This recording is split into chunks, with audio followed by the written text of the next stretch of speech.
Isang mapagpalang araw sa ating lahat. Ako muli si Adrian Bernales mula sa Batch 3. At ito ang aking daily devotion na may pamagat na ikaw ba ay tunay na anak o ampon ng Diyos o adoption. At ang Bible verse natin ay ang Galatians chapter 4 verse 4 to 7. Ngunit bago tayo magtungo sa ating Bible verse ay ano nga ba ang kahulugan ng adoption? Ito ay ang pagkopkop sa ibang tao o sa bata na dumadaan sa legal na proseso.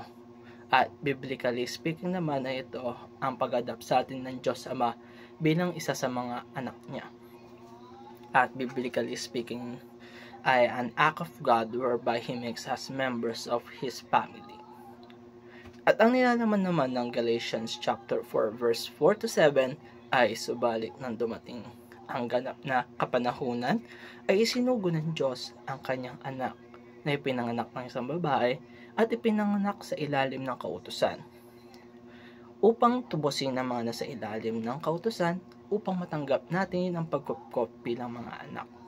At sapagkat kayo'y mga anak, isinugo ng Diyos ang Espiritu sa kanyang anak na sumisigaw ng Abba Ama o Abba Father.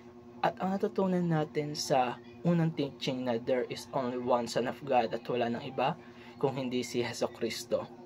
Sapagkat ang buhay natin nang walang Kristo ay halos karumihan at kasalanan at maaaring ito ang mga bisyo o mga masasamang gawain natin mula sa nakaraan nating buhay nang walang Kristo. At dahil tinanggap natin ang Diyos sa pamamagitan ni Kristo at sa kanyang dugo na dumanak sa krus ng Kalbaryo. Ang pangalawa naman ay we are adopted children of God through Jesus Christ. Sa pagmamahal ng Diyos sa mundo, ay isinugo niya ang kanyang anak na si Kristo at bumaba sa lupa. At kung sino man sa kanya ang sumama at mananampalataya ay magiging anak ng Diyos. Kung kaya inampun tayo ng Diyos sa pamamagitan ng ni Kristo. Kahit na napakasalanan natin mga tao. At ang pangatlong teaching ay we receive the Spirit of Christ, who Christ were Abba Father.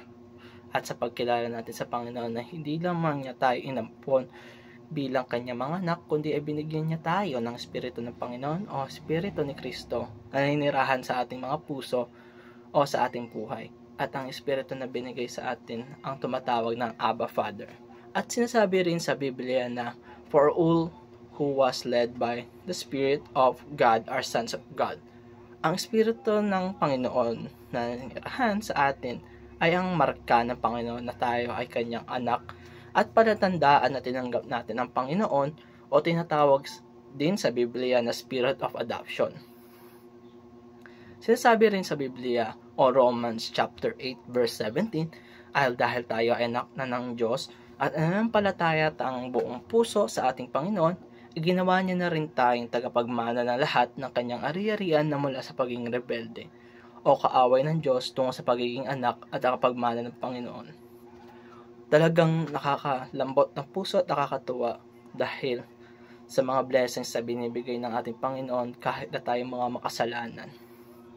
At simula na tinanggap ko ang Panginoon ay maraming blessing na dumarating sa aking buhay at laking pasasalamat ko na nakilala ko ang Panginoon at dahil sa sakripisyo ni Kristo na dumanak ang kanyang dugo sa krus ng Kalbaryo, kung kaya tayo ay naligtas at naging anak ng Diyos.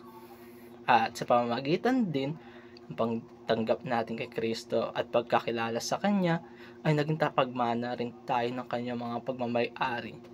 Talagang napakabait ng ating Panginoon. At natutunan ko din na dapat mamuhay tayo sa udyok ng Espiritu ng Panginoon na naninirahan sa ating puso at ayon sa kagustuhan ng Diyos ay isa ito sa mga patunay na tayo ay inampon na at anak ng Diyos. Kung kaya ay mamuhay tayo araw-araw na nagpapasalamat sa ating Panginoon at mabuhay sa kalooban ng Diyos. At ipanaganap natin ang salita ng Diyos sa ating mga kaibigan, pamilya o mga kausap natin sa buong araw. Muli, ako si Adrian Bernales ng Batch 3 at ito ang aking daily devotion. Maraming salamat sa panonood.